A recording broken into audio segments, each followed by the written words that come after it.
And welcome to another episode of the I was about to say my old brand, the Sit Down and Heal podcast with Coach Derek. My name is Coach Derek, and I am your host. I'm a certified healing journey coach and relationship coach, which means I help you do both. I help you heal first, and then we bridge you over to healthier relationships. And I am the person that once you get coaching by me, that is my goal to send you back outside wrapped more in healing than in trauma. I probably need to get a blanket that say healing on it so we can literally wrap ourselves in healing. Yes, they do say my jokes don't land, but I always try, y'all. So this topic tonight, welcome in. And if you did not know, we are live every single Tuesday on YouTube and Facebook. So make sure you go to sitdownandheal.com and connect to all of the social media that I have, and you will not be disappointed. So this show also goes out on all major podcasting platforms like Apple Podcasts, Spotify, Pandora, anywhere you get podcasts, I'm there. So make sure you show up there. We primarily go through YouTube, so make sure you subscribe there so I can get my subscribers up because we're working on that. So let's get into the show. Tonight we are talking about, in the title, it's kind of long, but it's effective, the surveillance of love. And we'll talk about this in a second. Like, what does that mean? When does emotional monitoring become control? So this emotional monitoring term is the term is kind of new when I heard it, but when I read what it was, I was like, yeah, I know this one, right? So I'm going to read a definition that I pulled up because, we like to define the terms before we go in and get all mushy about it, right? So I'm going to emphasize certain words so that you guys know where we're going with this. Emotional monitoring is a hypervigilant habit of consistently scanning others' emotions. I'm saying this slow for a reason. Consistently scanning others' emotions, often stemming from childhood trauma or unstable environments, to anticipate moods and prevent negative reactions, which exhaust the person that's monitoring and strains relationships by neglecting one's own needs and creating distance despite the intention to connect. It's different from empathy by being a subconscious controlling behavior focusing on managing external feelings rather than responding genuinely to another's situation, leading to burnout and a feeling of never being safe or truly known. So, I know that was a lot, right? But this is what it is, more simply. It's something that may have, in most of our cases, happened in our childhood. So, when they said the words unstable environments, right? So we talk about childhood wounds here all the time. Unstable doesn't have to mean, so unstable could mean emotionally unstable, right? There's a lot of different ways it could be unstable, but it wasn't stable. So you are always in the search of stability, right? You know what? We don't need no more notes. Let's just go. We're going to go, y'all. So think about that. Lack of stability, but being hypersensitive to trying to recreate it in another space.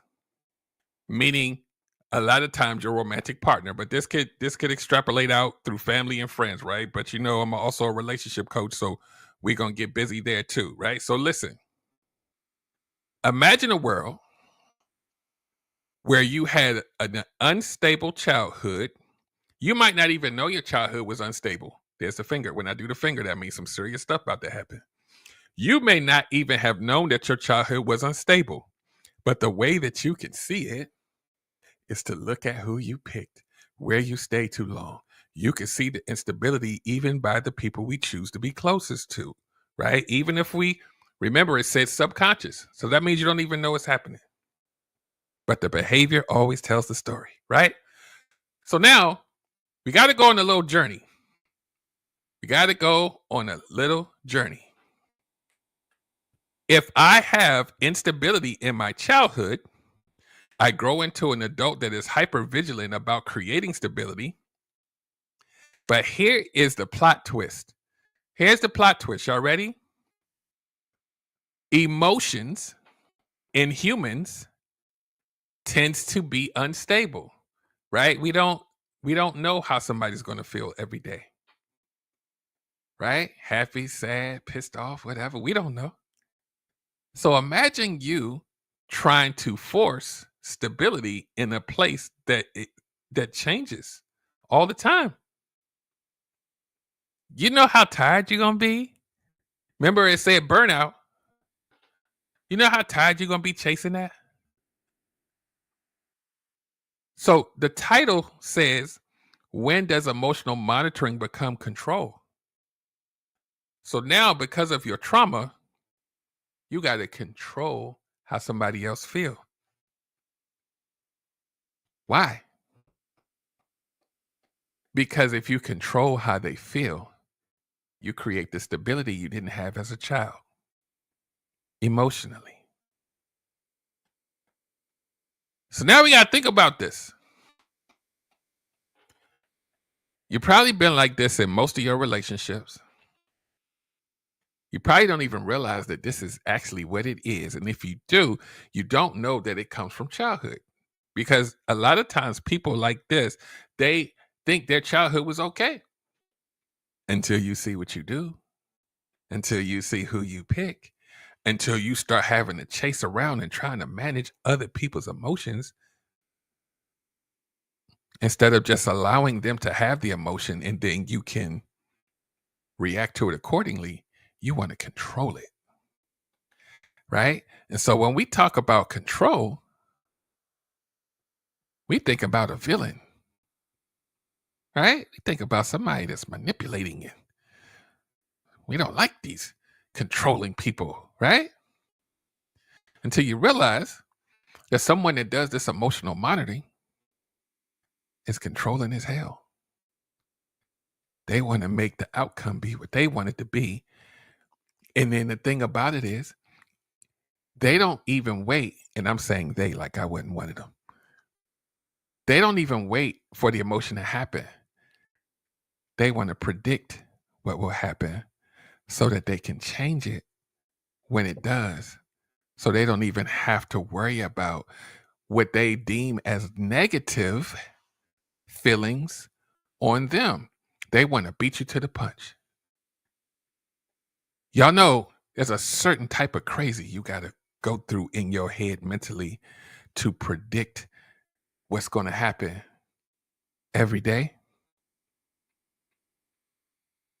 You know what kind of calculus problem that is?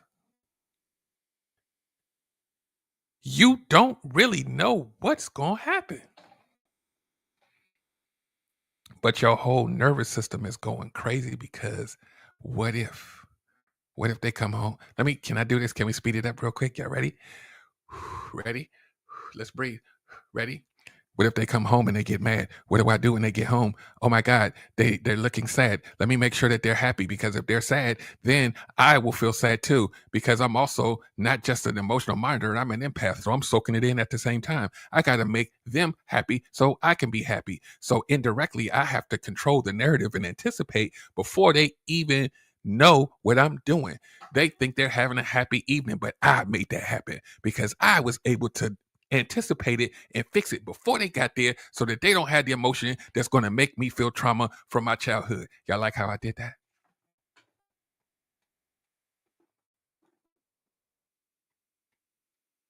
It's a full-time job.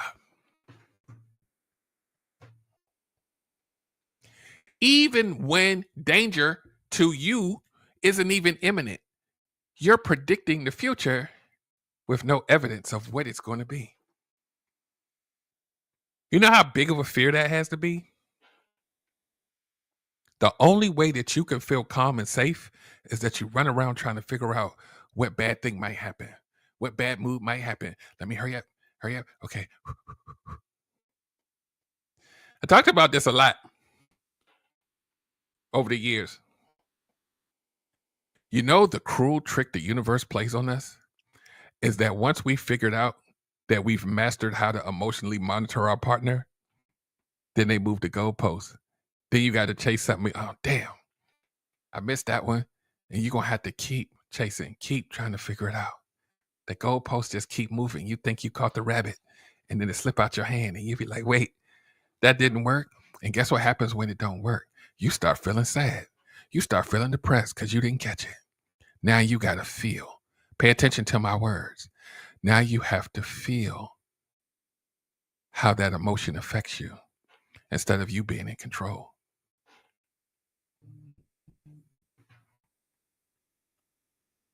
Listen to my words. Instead of you being in control. So again, let me reiterate. Someone like this, when they don't feel like they're in control, they panic, and their trauma response is to control another person to fit your narrative so you can feel safe. But your partner don't know that's why. Our partners will get pissed off that you're trying to micromanage my emotions. Can you please stop doing that?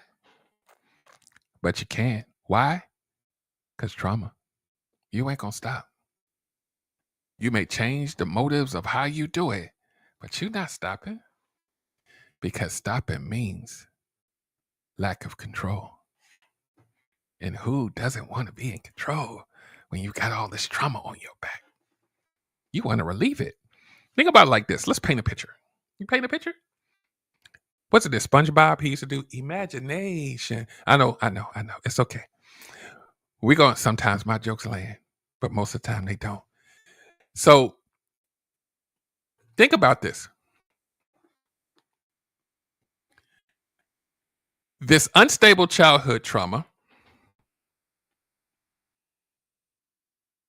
that you don't know is there. Subconsciously, you've become an emotional monitor over your life, but you don't know what to call it. You don't know where it comes from. You just know that you feel better when you achieve the goal, right? So imagine the trauma is a backpack that you have on your back is real heavy. And you got to carry that thing around, and it's your back hurt. And then your partner comes in a little upset one day, and you're like, wait, honey, I already made it so that you don't have to be upset. Okay. And then the partner's like, okay. And then you feel like the bag got heavier. It was just the first time. I got some relief. Partner goes to work. The backpack's starting to get heavy again. I wonder how they gonna feel when they come back. I hope they didn't. You call them at work. Everything okay at work? Is your boss bothering you today? No, baby, everything good. Feeling lighter now. I'm chasing those emotions. Let me know when you get home. I hope they not upset when they come home. I hope they go. Let me think about what they like. Oh, they like broccoli. I'm gonna make broccoli today because I want to make sure that you hear how I'm breathing. I gotta. Okay. All right. I can hear him coming up the steps. Baby, I made you broccoli. I don't feel like eating broccoli today. I want green beans.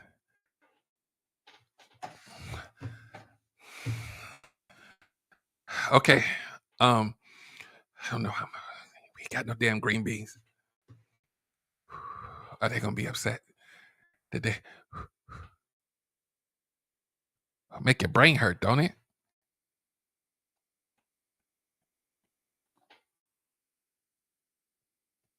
You know that you're gonna have to do this with everything. Not just one thing, everything. And your partner isn't evil.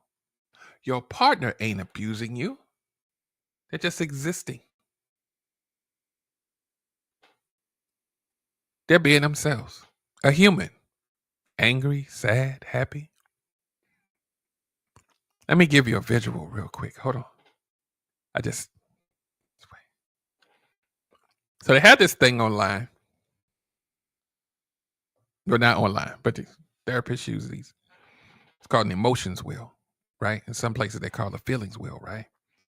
So what it does, right, visually, and for those of you that are like on Spotify and Apple Podcasts, I'll visually describe it for you so you don't have to worry about looking at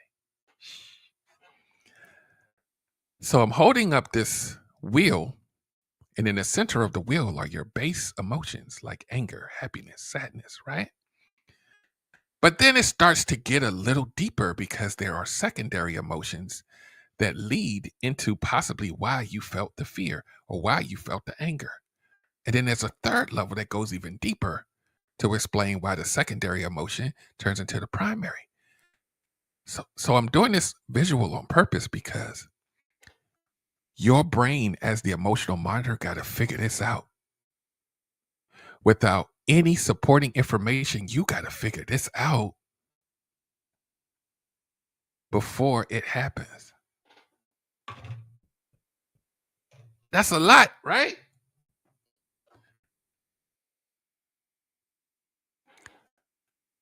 But you won't inherently feel like it's a lot. Pay attention. Because when you do it, the trauma backpack feels lighter. So why stop? Because working on the trauma ain't working on being a better version of yourself, that's not on the plate. I have to do whatever is necessary to make that bag feel lighter. This is how trauma works, y'all. And I tell y'all this all the time. When you are responding to trauma, when you are triggered, it feels like life or death. You have to do it. You feel like you have to do it in order for you to feel safe. It's like a bus is about to run you over. It doesn't know the difference, but it feels like it. Your heart starts racing because you don't know what to expect. From one floor in the house to the next, I hope they're happy. What could possibly be happening to alter their mood, and what can I do to fix it before it happens? You know what kind of psychic friend you got to be?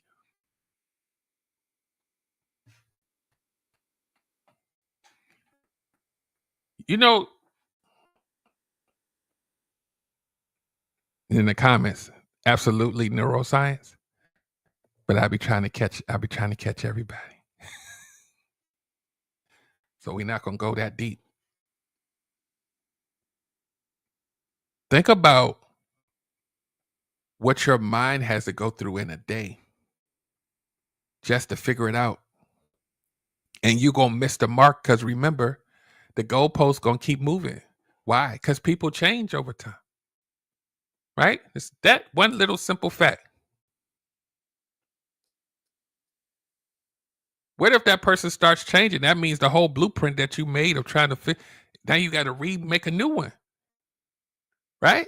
What if somebody who wasn't stressed becomes stressed? What if somebody that wasn't depressed becomes depressed? What if they have some kind of anxiety that develops over time? Now you gotta ball that map up and remake a whole new one and cater to those things too. Now we're not just talking about everyday anger. Now we're talking about depression, stress, anxiety, some mental health stuff going. Now you gotta figure out which one it is. You therapist, you're gonna have to figure it out. How? You're panicking. The fear is big.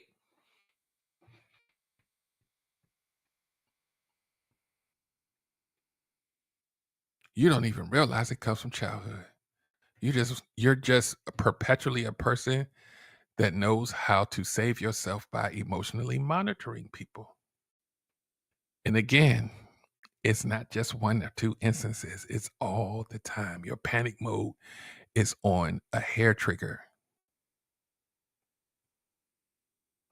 Panic, distress, worry. Think about this. You know how stress affects the human body? Imagine you having that every day. The not knowing, the unknown. You don't have control, so you feel the need to control. You're not an evil monster, but you definitely controlling,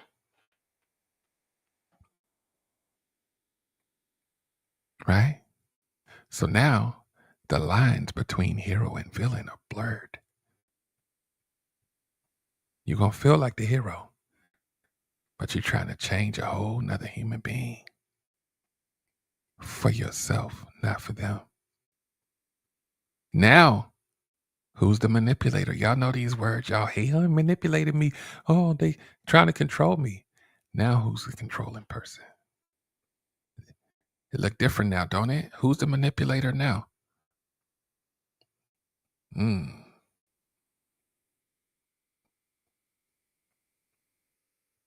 And a lot of times our partners, like I said earlier, you've done it so much, they know what you're doing. They'll even tell you. They'll say, can you please stop trying to manage my emotions? Like what? Like I'm good. Just stop. Can you please stop? But you can't. So what you're going to do is you're going to stop, but your whole nervous system is going to go crazy. I stopped, but what if, right? This is, I always talk about what if as a trauma response. Like your brain is, well, what if they're not happy for too long? Like what if the anger comes back? What if they dismiss me again? Because now I feel rejected. Oh my God, I have more than one wound. When they tell me to stop, I feel rejected. It's another the nervous system. Like, I'm emotionally monitoring now. I feel rejected. Ooh, don't have an abandonment wound too. Ooh. The abandonment wound had unstable childhood too. Remember? Abandon, rejection, emotionally monitoring. Who do you become? And what are you going to do about it? Do you even know it's a problem? Remember, subconscious, do you even know it's a problem? Are you going to say, that's just who I am? I just want to keep my partner happy because I care about them so much. I want to make sure that they always happy. That's the lie you tell yourself. You out of control. You're out of control on your quest to have control, to feel safe. Remember what I always talk about. Feeling safe does not always mean that it's healthy. Sometimes dysfunction masks itself as safety to you because of what you've been through in your past.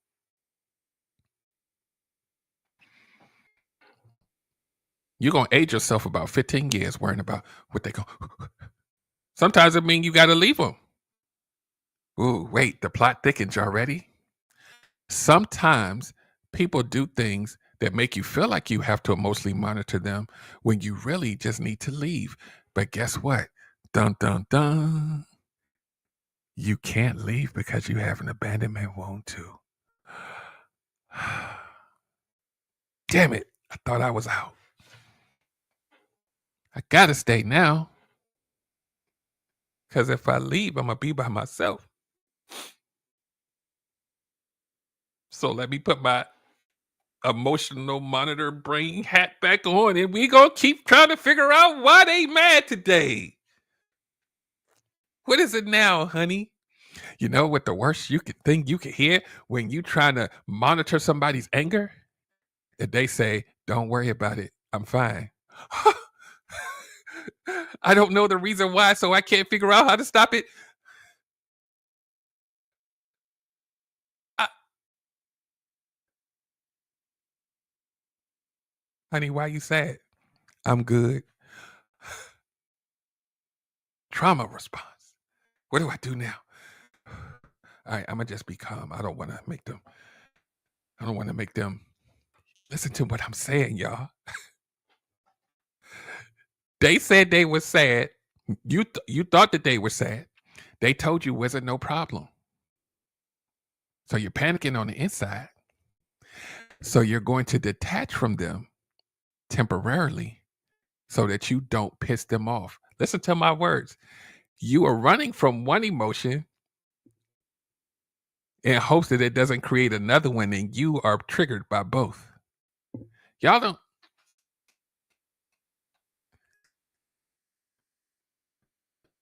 Your brain is in overdrive.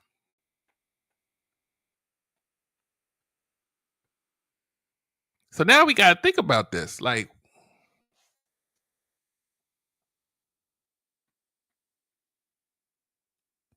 some of us will never know that this is what we're doing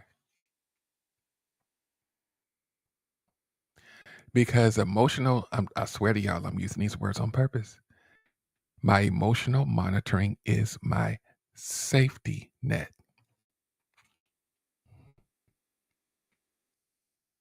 Here's another plot twist. You ready? A lot of people who emotionally monitor other people's emotions, they normally end up in relationships with people that have erratic emotions, so they'll have something to chase.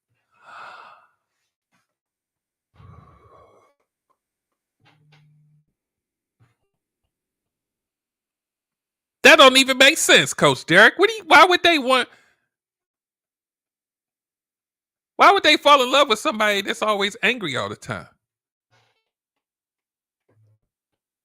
Because it's familiar. It's familiar. So now the subconscious is doing a lot. Subconscious is the childhood wounds are in there. You're emotionally monitoring. You're picking partners to be with that mirror what you've been through before, and it's not supposed to match because I'm running from that feeling, right? You're running to that feeling. It's weird how this works. You run to the feeling triggers you, and then it becomes a cycle.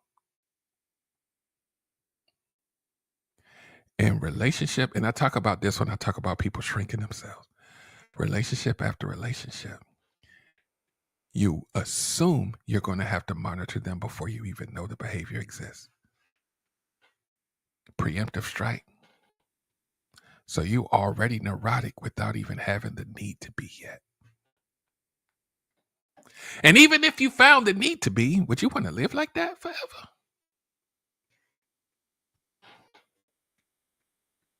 Some of you will feel like you don't have a choice.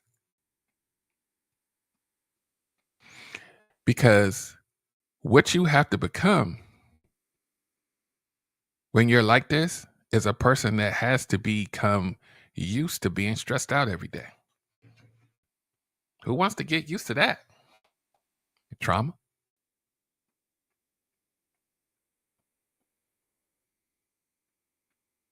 Right? Let me see. I normally don't do this, but I'm gonna look at these. So let me read this real quick, right? So it says signs of emotional monitoring, right? Constantly asking, "Are you okay?" or seeking reassurance, right? Anxious attachment. See how it all fits together. Y'all ever been that person or had somebody that always asks, "Are you okay? Are you okay? Are you good? Are you good?" And you be like, "Yeah, I'm good. Damn it. Stop asking. Yeah, I'm good." Are you sure? I feel like you're not okay. Can you just tell me like what's wrong? Or say, can I just finish watching TV? Okay, I'm gonna let you watch TV, but I feel like are you sure you're okay?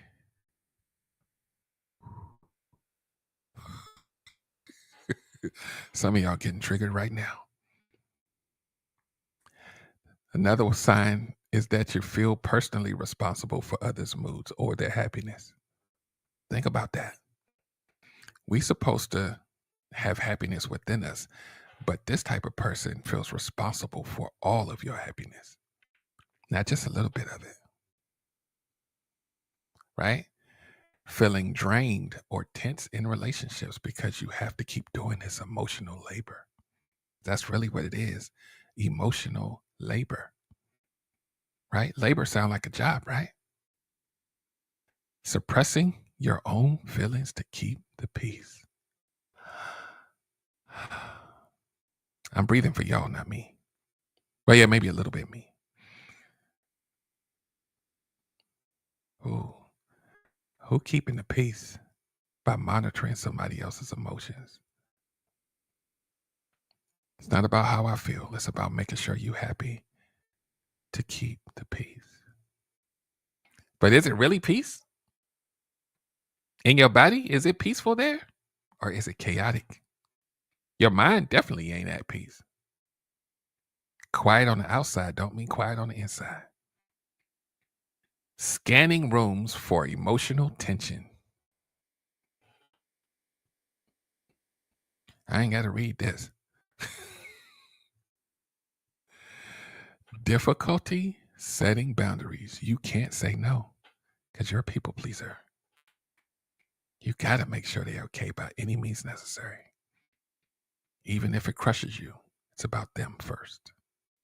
If I control them, I control my wounds. Yeah, y'all can take that quote. It's okay. I just made it up. So it says common causes growing up with unpredictable, inconsistent, or angry parents. Some of our parents was all of them, right? Experiencing trauma or feeling unsafe in childhood.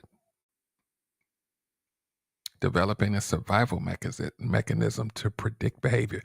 So remember what I said earlier. You got to be a whole psychic friend to predict behavior. And remember, the goalpost moves. So your prediction is going to be off a lot. It's going to mess with your head. It's going to mess with your head when that goalpost moving. You think you figured it out? You think you figured it out. But then they surprise you. People do this, like I was saying earlier. You be cooking meals and you got a partner that's a picky eater. It's going to drive you nuts. You live with a picky eater, your brain going to explode because you ain't going to navigate it right. And then you're going to get the perception that they're upset because they didn't want what you had. And then you internalize it. Yeah, remember we did the show on cognitive distortions. Your brain makes it true, even without evidence that it is. It's your trauma speaking. That little voice in your head is lying to you. You're going to listen to it anyway because you need to protect yourself. You know why I keep scrunching up my face like this? People that's on the audio. I'm scrunching up my face because my brain hurt just talking about it. That's a lot. I've been that person. Analyzing, micromanaging, trying to figure it out before it happened. For me, not them. For my comfort, not theirs. I'm not even considering them at this point, even though on its face it looks like I'm doing things to make them happy. It's not for them. Their happiness is a byproduct of me keeping myself safe. I hope y'all caught that. You may be happy by what I do for you, but it's a byproduct of me choosing me first, not you, subconsciously. I'm choosing me first. My happiness over yours. That means I got to do whatever it takes to make sure you're not angry, sad, upset. I got to do that for me. Ooh, you manipulator, you. Didn't think that was the word to put on you, did it? You didn't think that, did you? You're a whole manipulating, controlling partner. It don't even fit. I'm a good person. I'm not mean. Controlling me? Never.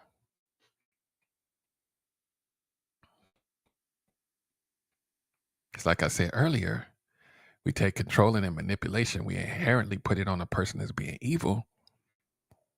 But there's a lot of gray area here. So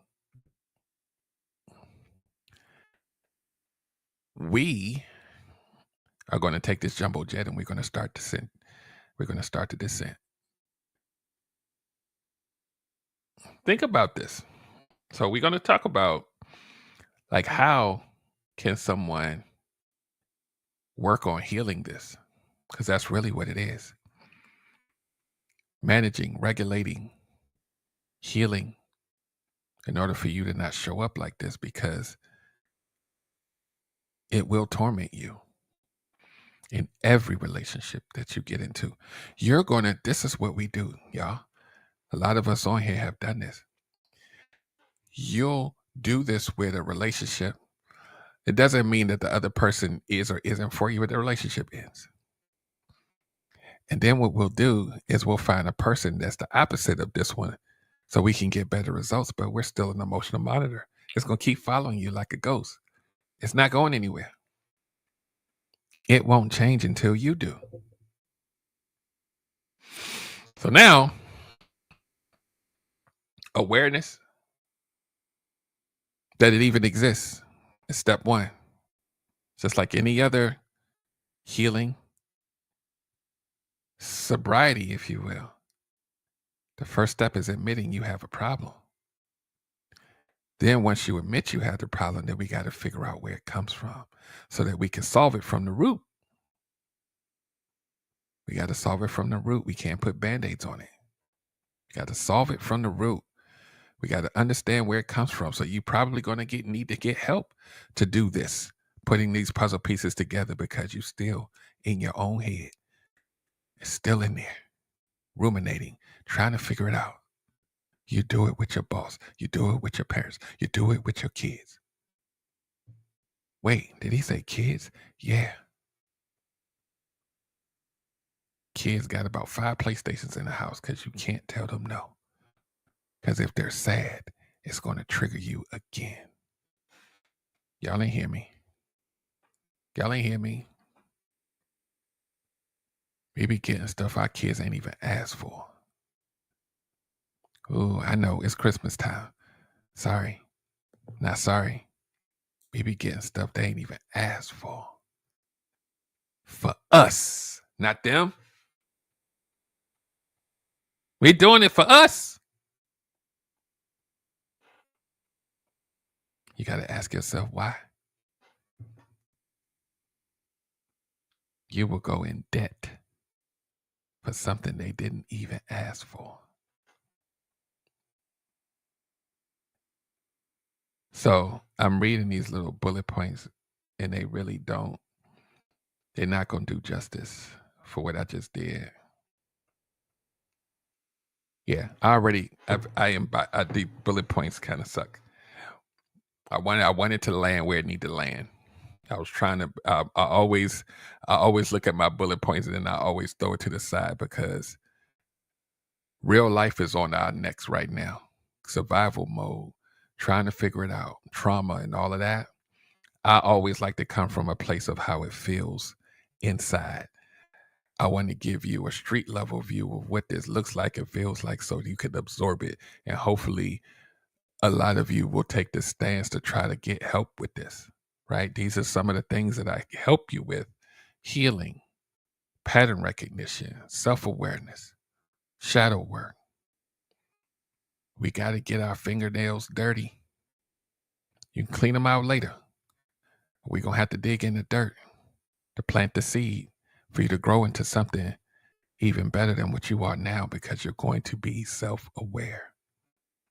You're going to learn how to regulate yourself so that you don't show up like this. You know, you'll run a whole partner away doing this emotional monitoring. You're doing too much. Oh, I still got some of it in me, but I have to learn how to control it, because it's off-putting to a partner.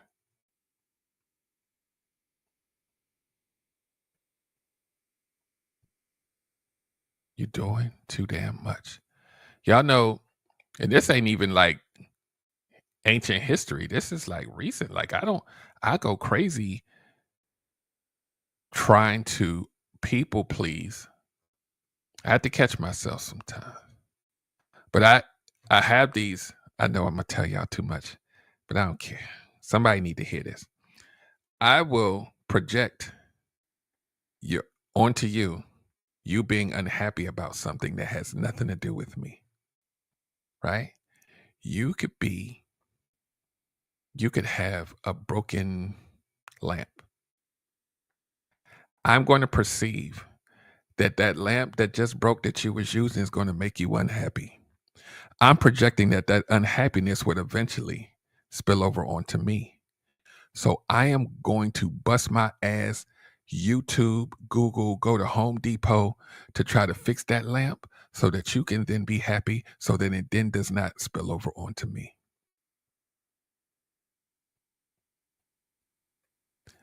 Like an obsessed fiend, I will figure it out.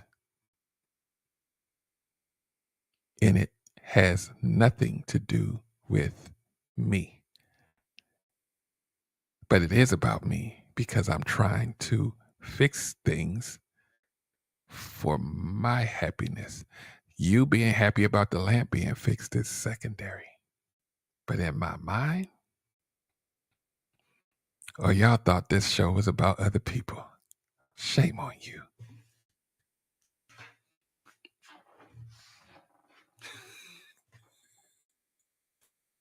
Y'all wonder why I don't need the bullet points?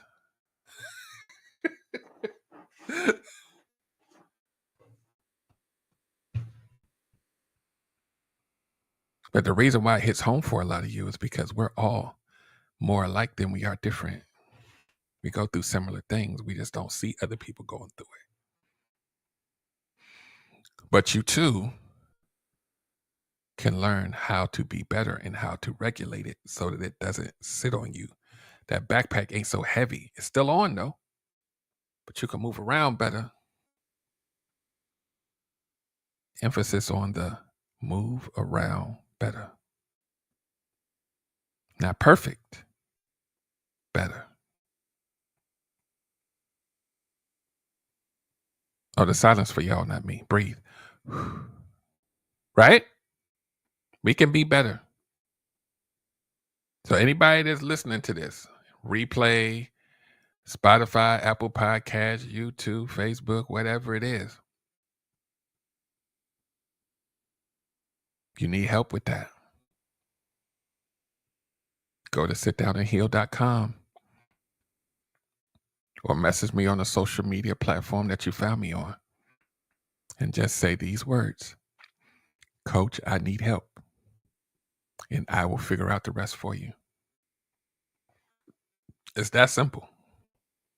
Then we can start this healing journey. I can tell you how to start it. I can tell you where to start, right? Everybody's journey is different, but the foundational principles is what you get from me. Then you splinter off into what makes you different, and then I'm still there with you saying, this makes sense. Keep going. This don't make sense based on what we learned. Go back. I have several ways for you to get coaching. It's not just one-on-ones. I have several ways, but you're going to have to go to the site to figure out what those ways are. And then you can either A, figure out which one you need yourself, or B, contact me and I'll give you a little. I'm very fast, so we don't need to even get on a phone call for me to know what you need. I'm going to ask you a few questions and we're going to get you where you need to go. The reason why I can do that without hearing all your long story for 16 hours is because I'm a root cause coach. That means I'll get a little bit of information, but the goal is always going to be to reboot you from the root. So we don't need all the minutia in between. We resetting you from the childhood wounds, from the attachment theory, from the pattern recognition. We'll eventually get back up. But you know what happens? Once you start doing all the work, all of the stuff you was worried about goes away. Problem solved. We don't need to talk on the phone for 90 hours about your ex. We're gonna reboot. That's what I do here. So those of you who are meeting me for the first time, I welcome you. Keep coming back. If you need to find me again, the website is www.sitdownandheal.com. I do pop-up shows on TikTok all the time, but Tuesday nights is where you will find me every week, 7:30 p.m. Eastern Standard Time on Facebook and YouTube. And we just gonna keep coming back until y'all get it. And maybe, just maybe, you'll come back enough times and you'll love it here enough to want to sit down and heal. I'll see you guys next week. Same time, same place. Have a good night.